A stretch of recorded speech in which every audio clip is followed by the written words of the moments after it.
Welcome back, everyone, to Sunshine Ladies Unraveling Tales, where a group of bookish friends take you on our reading journey. We bring you TBR recommendations, bookish interviews, and event shenanigans. On this episode, I'm joined by the lovely Reed and Stephanie. Today, we are beyond excited to welcome authors Annie and Eliza, aka the brilliant minds behind Sable Sorensen. Thank you so much for joining us. And for those of you who do not know Annie and Eliza yet, could you please tell us a little bit about yourselves and how you started writing? Sure. Want me to go first, Eliza? Yeah, go for it. Okay, so hi, I'm Annie, half of Sable Sorensen. Eliza and I are friends who have known each other for more than a decade and have obviously had such a good time writing together for the past year and a half now, almost 2 years. But we both definitely started writing long before that. So I get to spoil some of our fun things, but Eliza, I know that we both wrote and read a lot of fan fiction when we were in high school. And middle school. Yeah, middle school and high school. And I have done National Novel Writing Month a ton of times, never quite actually got anything to the point where it was finished enough to show anybody. Tried a bunch of times to write my own thing, and have always loved writing fantasy, but never quite got anything completely finished until I worked with Eliza. So I'll pass it to Eliza. Yeah, I mean, as Annie said, I was also a big fan fiction reader and writer middle school and high school, and I've just been writing my entire life, but I have never finished a book. I have ADHD and get really distracted halfway through stuff. Even with these books, Annie's like, and where's the ending? So it's really helpful to have a partner to help right the ship and keep things moving in a forward direction. And yeah, so I just we both had time that we were able to devote to this creatively. And so we decided to jump in and write something together. And it's been a really fun adventure ever since. So instead of a buddy read, you guys are doing a buddy write for accountability. Totally. Incredible. That should be more common than it is. It's really helpful. We both thrive on deadlines and having somebody else who's expecting something from us. So it's really helpful to know I really need to get this done so that Eliza has it. Great partnership. Love that. All right, ladies, we are going to play a game of FMK, Dire Wolf Pack style. So you have Strategos, Deimos, Kryptos, and Phylax. Which pack are you joining? Two that you can ally with and avoid one.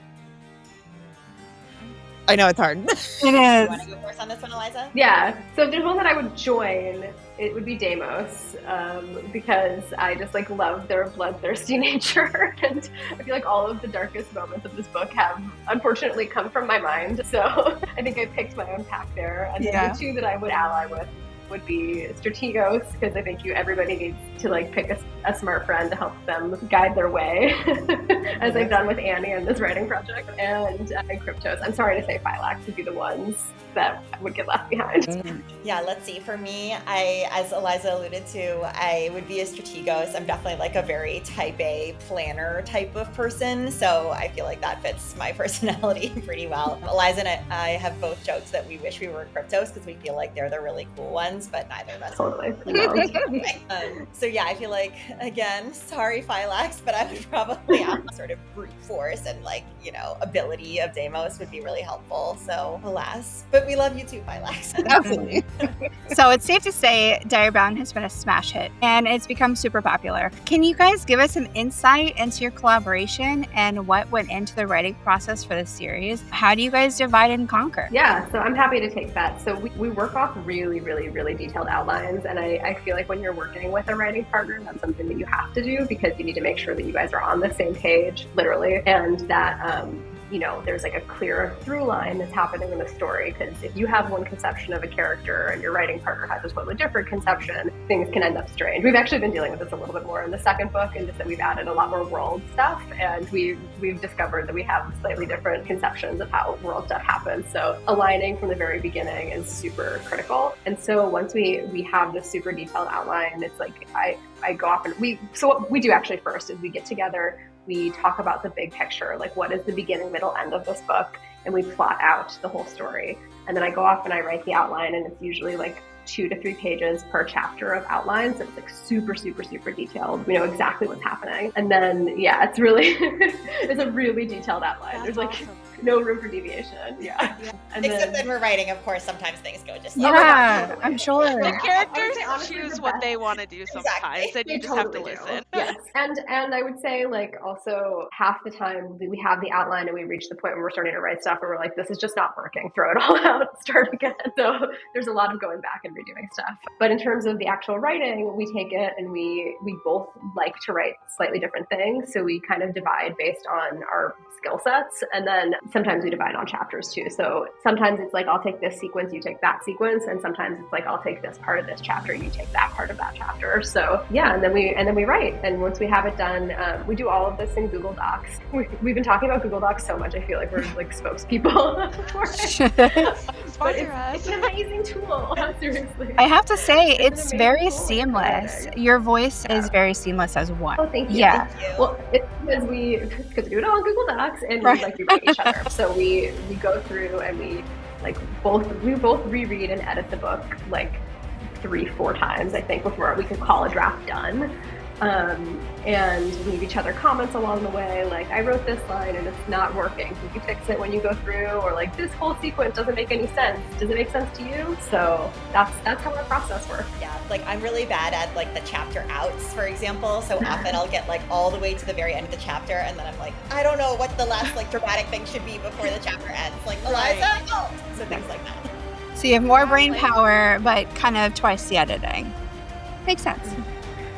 Yeah, actually, like, you'd think it would make things faster, and I do think maybe it makes the drafting faster, but also I think it does make things take longer too, because we both want to go through and make sure that like we're touching everything, and like really like massaging each other's words.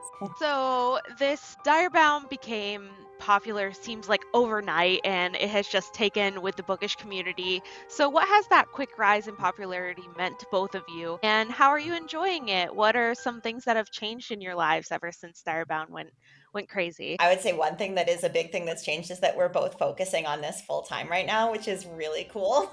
Yeah, so awesome. Congratulations. So that is huge joy that has come from the book doing so well. Honestly, I don't feel like either of us expected any of this to happen. So it's been pretty overwhelming, like obviously amazing, but also a little bit overwhelming and like crazy to figure out how to navigate all of it. But I will say, like, talking to readers like you all, and also, you know, people that we met when we did some of our events that our publisher put together, has been so incredible. And that has been probably one of the biggest things that has been amazing, like from the book getting popular, is being able to do stuff like this, or like to do an event and get to talk to people who love these characters and like know them just as much as we do, it feels like. And having that like connection is really cool. I have like nothing to add other than, yes, I agree with all of that. It was like not, you know, it was when we started working on this and we self-published it, it was like dream situation. We'll be able to like make this our full-time job someday. And like, you know, it's the start of a series. So like maybe by the third book, which it's a trilogy, it will be the last book. Maybe by then it'll like have started to hit its stride. And then it just really like took off immediately. So it was really astounding. And I honestly feel like we're really blessed in having a publisher now that we're working with, because I don't know how we would have kept up with doing all these things that need to be done to promote the book and, you know, obviously get into stores and all of that, and also write at the same time. It just like immediately got to be too busy for both of us. Totally. I Is it can adding see. pressure for books 2 and 3 to have it so popular from the get-go? Oh my God. Yeah, So definitely. much pressure. I think like writing book 2 has been a lot harder for a couple reasons. One is just like, and you hear this from everyone, but I think book 2s are like always harder because you're just like, there's so much that you've set up, but you're setting up more things. It's just really complicated and there's a lot going on there.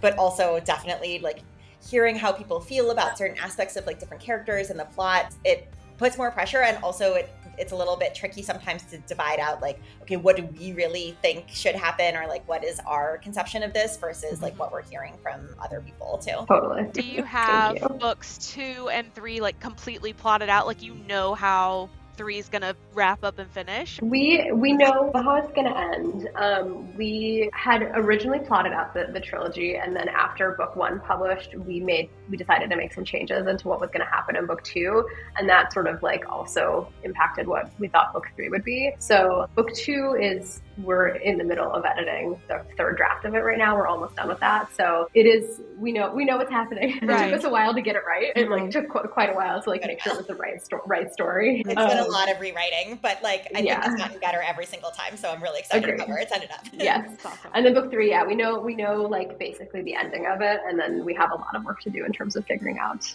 everything else. Gotta figure out how to get from the end of book 2 to the end of book 3 now. Exactly. Just give yourself some grace during those hard moments where you're like, oh, how many times can I rewrite this paragraph? So when you're not writing, can you tell us what you guys are currently reading and then what might be on your TBR? Yeah, for sure. I can go first because I actually brought a visual aid because the one I'm reading right now is so pretty. So I am reading this book, Love's a Witch, and I love the like sprayed edges. So pretty. So pretty. Yeah, so it's taking me a lot longer than it would normally because, as Eliza said, we're like in the middle of finishing our third draft of Fury Bound right now. So that's mostly what I've been doing. But it's a really fast read, and like I think as soon as we turn in this draft, which hopefully is going to be in the next couple days, it'll be like a day of reading to finish. Yeah, very fast and cute. I literally just started last night To Cage a Wild Bird by Brooke Fast. This book is being released by the same publisher as us in the UK. And so I like see it on our Instagram all the time. And they've done a really good job of selling me on it. It's like a dystopian adult romance and love dystopian. It looks really fun and really good. And I've heard great things about it. So I'm very excited to see where it takes me. The first couple pages are very engaging. Oh, we'll have to check them out. So we love to know what an author's ideal writing space looks like. And when you're collaborating, how do you share space, or what are some of your must-haves in your own individual spaces? Yeah, so we are very different actually this way. So I really like going to a cafe or really like anywhere that I'm among people. Like sometimes I'll just go, like I'll go to the library sometimes or like sit outside where there's like tables that are sort of shared tables. Something about having like bustle around me really helps me focus. And also I feel like there's something about it. It's almost like convincing myself that I'm like going to the office or something, like they're going to a place with the purpose of like, I'm going to sit here and I'm going to work on this chapter, actually like tricks my brain into getting into gear. So that's a really common thing for me. I do sometimes write in my house like late at night too. And like, if I'm just like really in the zone, then that can work. But otherwise I feel like my best writing definitely happens like out amongst people. And I'm the exact opposite. I need nothing. I'm at the co-working space that I go to right now in like a private room because I just like need to crack through stuff and I need nobody around me. I need blank walls. I listen to like white noise. I really can't have the internet because as I mentioned, ADHD, I get like very distracted by stuff. So like I will like see a guy wearing a shirt and the shirt reminds me of this thing, which reminds me of that other thing. And then like 3 hours later, I'm like pulling myself out of Wikipedia. Like, what have I done? So I need to be like, I basically like need to be in prison in order to get like writing done. So yeah, but we don't really get to work together that often, but we do every once in a while, like rent an office space to do like our plotting and our planning. And we get a big whiteboard. I feel like the whiteboard is a really critical need for both of us in order to like draw stuff out and write things down. And then we need chocolate, I think also. Yes. Chocolate and coffee. And coffee. Chocolate, and coffee, and a giant whiteboard. Yeah. Perfect. Yes. So you both grew up loving books, as did we. So what have been some of your favorite inspirational stories over the years, and any authors that you look up to or were inspired by? And there's one that we've talked about a lot that I'll mention again because it's definitely a huge influence on both of us.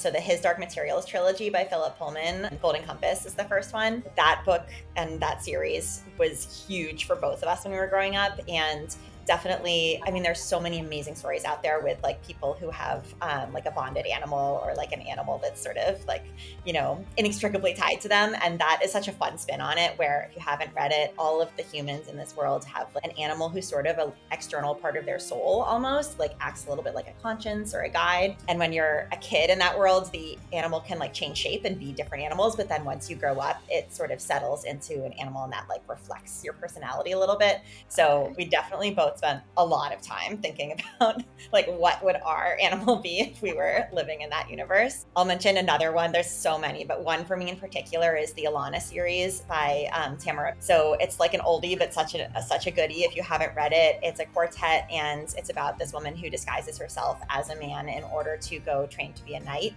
And so there's lots of like themes of feminism and, you know, like a woman operating in a man's world. But she's just like such a kick-ass character, and I loved her so much as a kid. I literally told Eliza this the other day for the first time. I had one of those backpacks where, you know, you can like put your initials, like embroidered initials, if anybody remembers those. And instead of having my own initials, I actually got it to say Alana because I was so obsessed with this character.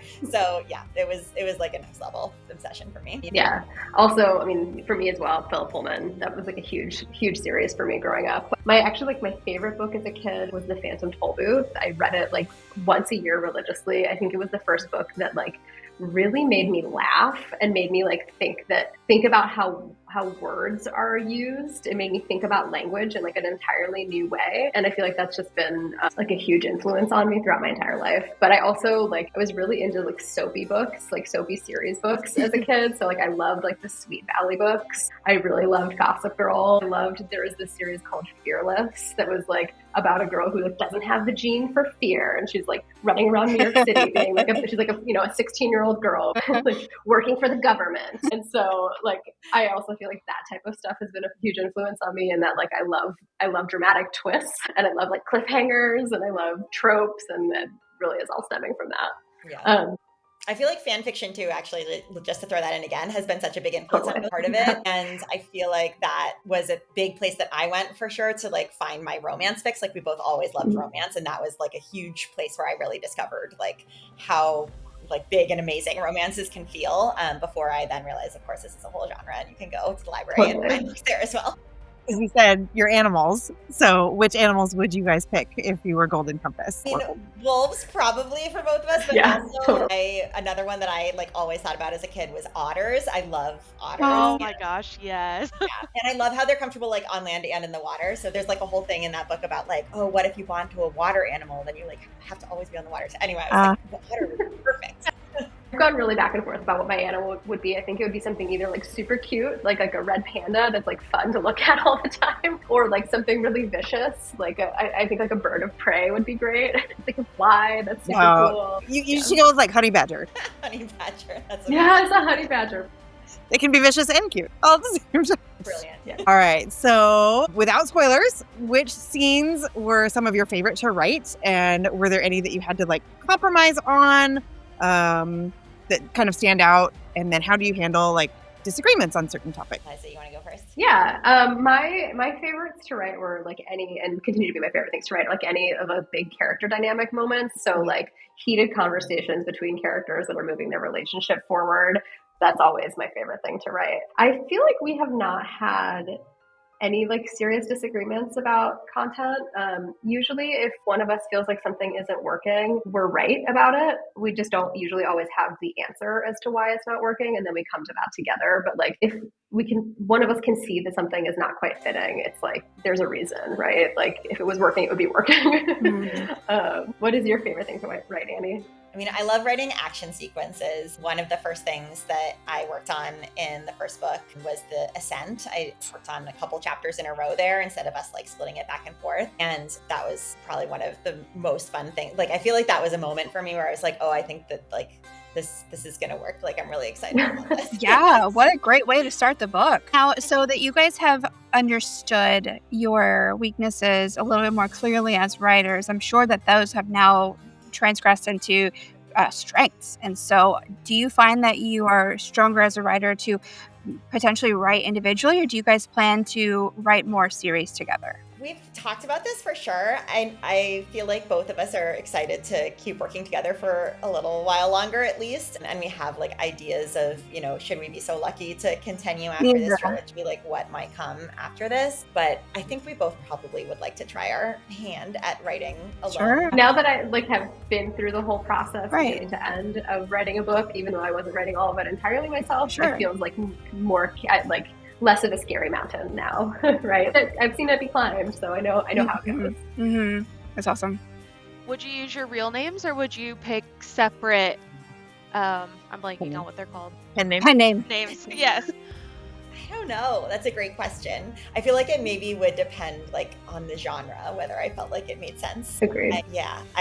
The other thing that I think I could see myself writing is just like straight up epic fantasy. And I feel like there's a lot of like using initials in epic fantasy names. So I could see myself doing that maybe. Is there a reason that you decided to write under a pen name this time rather than as co-authors? Yeah, we when we started thinking about how we were going to like put the book out into the world, obviously there are two of us. We wanted to make sure that it read like a cohesive narrative to readers and that they weren't looking, because there's like a little bit of differences between our voices. We didn't want people like looking for the differences because the book one is one POV. There's not multiple characters.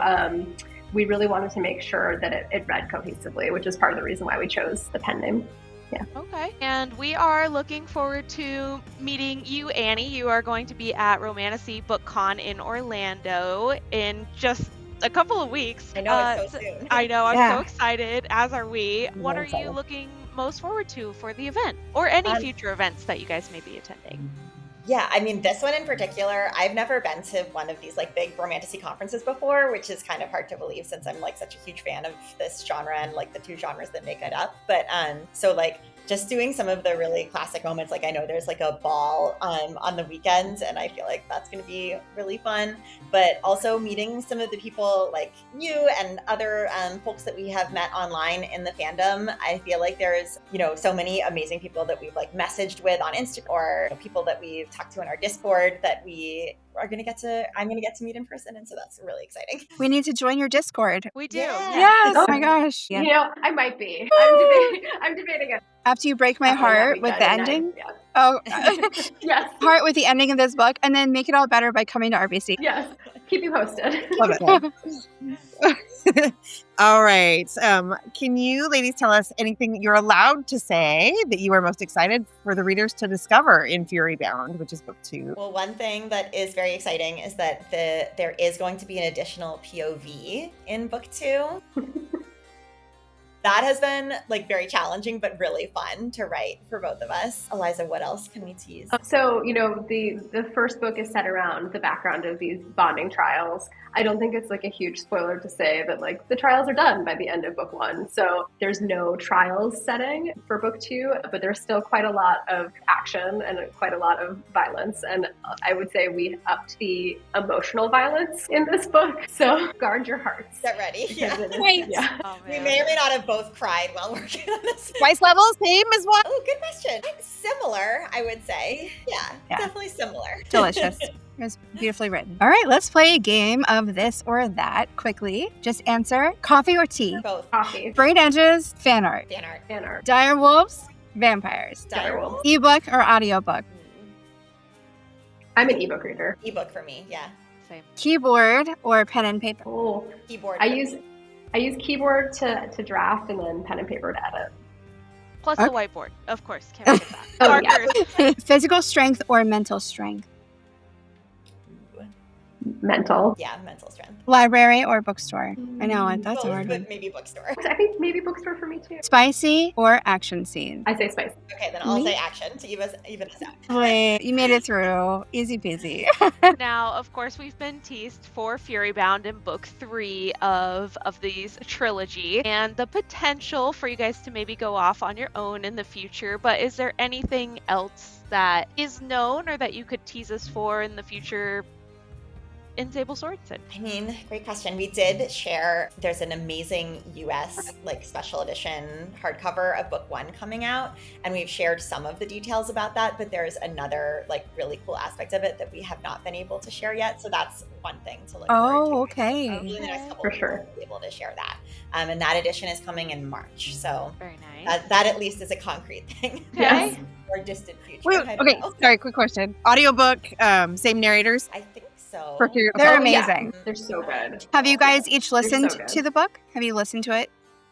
So A I bit. listened to like 5 or 6 chapters, and then Eliza and I both had this problem where we like hearing it read aloud. It was similar to like I'll be curious how I feel listening to this podcast later because I get really embarrassed listening to recordings of my own voice, and I Okay. feel like listening to the audiobook felt a little similar of like it like reading our words or hearing our words aloud felt like kind of difficult somehow. Yeah, I had the exact same reaction. It was sort of like, oh, so I could, but I've heard a lot of clips of it and have been very impressed by the work that they both did. It's been They both really did incredible. such a good Yes, job. they're Yeah, amazing. they're Yeah. amazing. They really are incredible.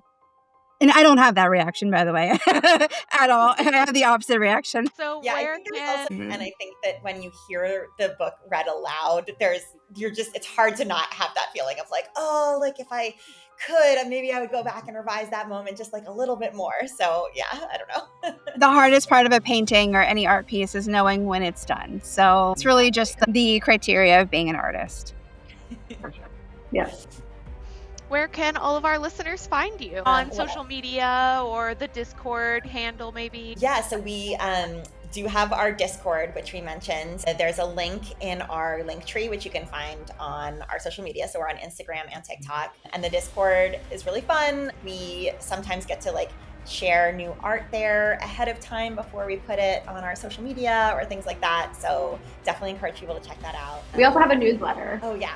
Thanks, your Eliza. Substack. Yes, I just subscribed to it. Yes. Yes. Signing up yesterday. Yes. So yeah, and our Discord and our Substack, we make sure that any really important updates go both places. So if you are more a fan of one type of thing than the other, then either one is a great place to find us. I actually just saw a beautiful edition by Fairy Loot. I may not be able to receive it in time. I don't think it ships until the spring. Okay. I am obsessed with all the art, so I am looking forward to that. They did such an amazing job. It's so It really is.